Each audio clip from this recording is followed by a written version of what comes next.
Ketua Majelis Kehormatan MK menyebut penyelesaian kisruh dugaan konflik kepentingan Ketua MK Anwar Usman dalam putusan syarat usia Capres-Cawapres 2024 mudah dibuktikan. Segala bukti sudah lengkap baik dari saksi maupun dari ahli. Ketua MK menyebut 9 hakim MK memiliki permasalahan dan kepentingan masing-masing. Semua bukti-bukti sudah lengkap, ya.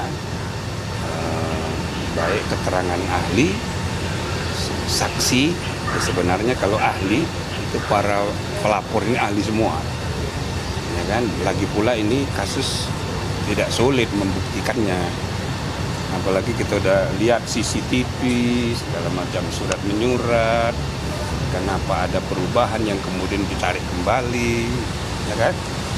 Kenapa ada kisruh internal, beda pendapat kok sampai keluar, kok informasi rahasia udah pada tahu semua.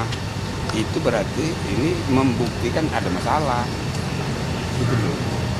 Nah, tentu ada masalah kolektif, artinya semuanya 99 ini ada masalah ini, gitu loh. Ya itulah salah satu yang ditunggu-tunggu. Jangan dijawab sekarang, dijawabnya hari Selasa. Termasuk kalian nunggu-nunggu ini kalau ada ini gitu kan.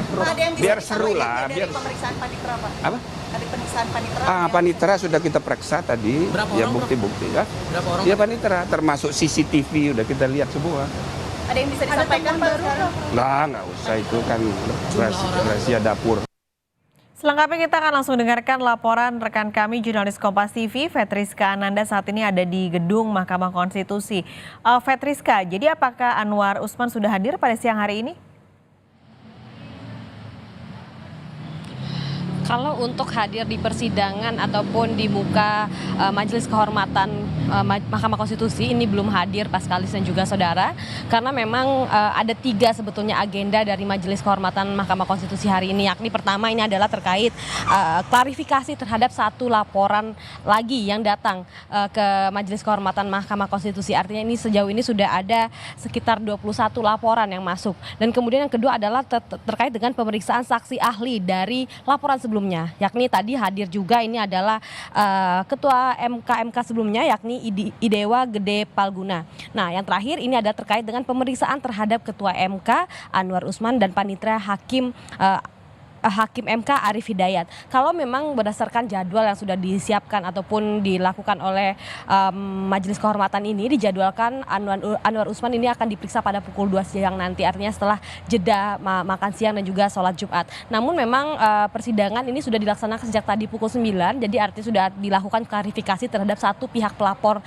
yang belakangan kemudian melaporkan, dan kemudian terhadap saksi ahli tadi Idewa Gede Palguna, dan kemudian tadi juga dikatakan telah diperiksa yakni panitera Hakim MK Arief Hidayat. Karena memang Anwar Usman ini merupakan Hakim MK yang terbanyak begitu ya laporan yang diterima oleh Majelis Kehormatan MK, di mana dari 21 pemeriksaan 10 diantaranya ini adalah menggugat ataupun menuntut Majelis Kehormatan untuk memeriksa Ketua Mahkamah Konstitusi yakni Anwar Usman. Karena memang kalau misalkan kita mengikuti begitu bagaimana adanya dugaan pelanggaran etik yang dilakukan oleh Anwar Usman terkait dengan pencalonan Gibran sebagai cawapres dari Prabowo Subianto, tentu publik menuntut begitu untuk Majelis Kehormatan dari Mahkamah Konstitusi memeriksa Anwar Usman. Tadi dikatakan memang sudah 2 kali Anwar Usman dilakukan pemeriksaan, tadinya pada hari Selasa lalu dan kemudian pada hari ini nanti pada pukul 2 siang nanti. Kami pun masih menanti Paskalis bagaimana nanti pemeriksaan terhadap Anwar Usman,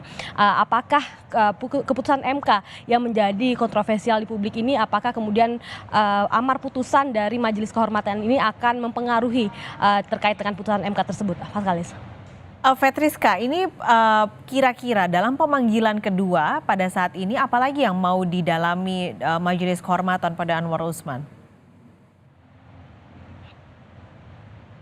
Ya, Paskalis tadi yang pertama adalah terkait dengan banyaknya laporan yang melaporkan Anwar Usman ke Majelis Kehormatan Mahkamah Konstitusi, di mana tadi saya katakan ada 10 dari 21 laporan ini adalah soal Anwar Usman. Bagaimana kemudian laporan-laporan ini dikatakan laporan yang tidak main-main begitu ya, yang dilaporkan oleh sejumlah advokasi. Dan kedua ini adalah kesempatan klarifikasi dan juga konfirmasi. Jadi dari Majelis Kehormatan Mahkamah Konstitusi ingin mengkonfirmasi ulang kepada Anwar Usman dan memberikan kesempatan untuk klarifikasi lebih lanjut terkait dengan aduan ataupun laporan atas dirinya. Inilah yang kemudian akan coba digali, akan coba dicari tahu oleh Majelis Kehormatan Mahkamah Konstitusi terkait dengan adanya dugaan tindak pelanggaran etik yang dilakukan oleh Anwar Usman. Paskalis. Baik, terima kasih jurnalis Kompas TV Fetriska Ananda melaporkan langsung dari Gedung MK Jakarta.